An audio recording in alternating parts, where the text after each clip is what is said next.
back to the Darius Norman Show. We are continuing to highlight great guests, experts who are transformational and make an impact in their industry to inspire, motivate, and inform you to reach your highest potential.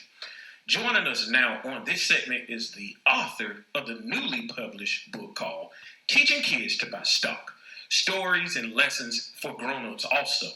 JJ is very passionate about education on this subject because it is a dire need and essential for our kids, so our kids can have the life skills and foundation to be successful and stable.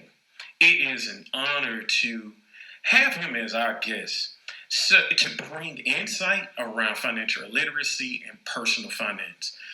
Well, without further ado, let's welcome Mr. JJ Wenrich to the show. Good day and welcome, sir. Thank you, sir. Thank you so much for having me, and thank you for what you do to help spread the good word on financial literacy. Absolutely. You know, it's such a dire need. It's essential. It's a life skill that we should be learning to be successful financially. And so myself, I published a book 2 years ago, and I think there's several components when it comes to having a stable financial future. I dealt with the area surrounding credit, but a lot, and through that journey, I learned that it was so many gaps and people had so many misnomers when it came to personal finance and that component around credit.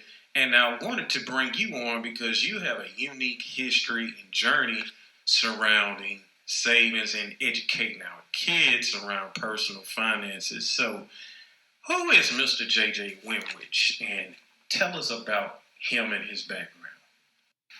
Well, thanks for asking. I appreciate what you have done with credit, because that's really, that's the tip of the spear.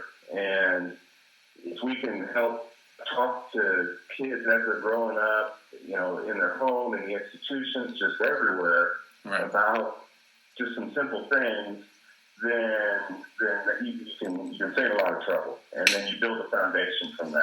So, who am I? First of all, I guess first and foremost, I'm a dad.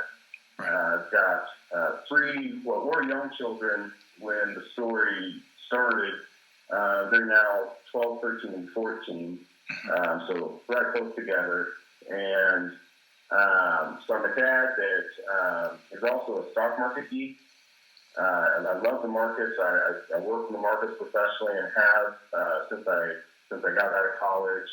Graduated from the University of Kansas in 2000, and then went straight into the investment world. And even if I were a firefighter, I'd still be a stock market geek because I love it. Right. And as my kids were growing up, I started to just talk to them about some simple things about how much stuff costs. And, look at this business, it's doing really well, and things like that. And then I challenged them to save. I kind of tricked them into saving. And all that snowballed into teaching them to buy a couple of stocks for themselves. And, they built a nice financial foundation from just, those simple things. And along the way, I had some folks encourage me to start writing stuff down. And professionally, I've been in the investment world, but I've worked in a couple of roles. But one of them has been working with financial advisors and financial planners, okay, as a consultant. And I've seen, there's a lot of good financial advice out there, but not all of it trickles down to the kids. Right. And so, there's a gap here in the communication. And I think if we can simplify some things, we're going to teach not only the kids, but the parents and the teachers that it doesn't take rocket science to really build a good foundation for the future. Absolutely. Keep everything light and tell a story, and hopefully drag some non-business type folks into that business world, that business language. Absolutely. I think that's essential, and it's important because you stated earlier surrounding education. I don't understand why our education system doesn't have a strong component surrounding teaching our kids and our youth about personal finances. Looking at the statistical data, it specified that only 29 states require high school students to take an economical course. And that doesn't even have any components around teaching our high school students how to start and open a checking account, the importance of a credit score, how to build a credit score, how to even balance a checkbook, or how to purchase a home or start a business. Why is that? Why do you think our school systems have neglected in putting that component in? It's hard to question how we got there, how we got here from there, why it has been more of a focus. Right. Because I don't know. There's no good reason, and anybody you talk to, it's one of those things everybody can agree on that we should do. Mm-hmm. But it's not that it's not out there, because I don't want to, discredit those that are working really hard to try to help make it better. Right. But there's a huge gap. I mean, you see the numbers you talked about, and they're all over the place. That it is missing, and it really it takes one teacher or one administrator to grab the reins and say, no, we're going to make it a priority, and suddenly it is. Right. And some people, some teachers that do a great job of that, but we need more. And so hopefully, I think there's some momentum behind it. Maybe it's just that I'm looking for momentum, but I see it. But I feel like there is momentum behind changing that. And so hopefully we've hit rock bottom and we can build from here. Absolutely. Because, I think it's a life skill, because if you can master your finances, you could put your life in a total different pathway. I learned that a teacher kind of sparked and gave you the inspiration, kind of led you down this route. Talk about that story. Yeah, no, absolutely. It was a teacher when I was in 7th grade that did two things that really set me on this path. Okay.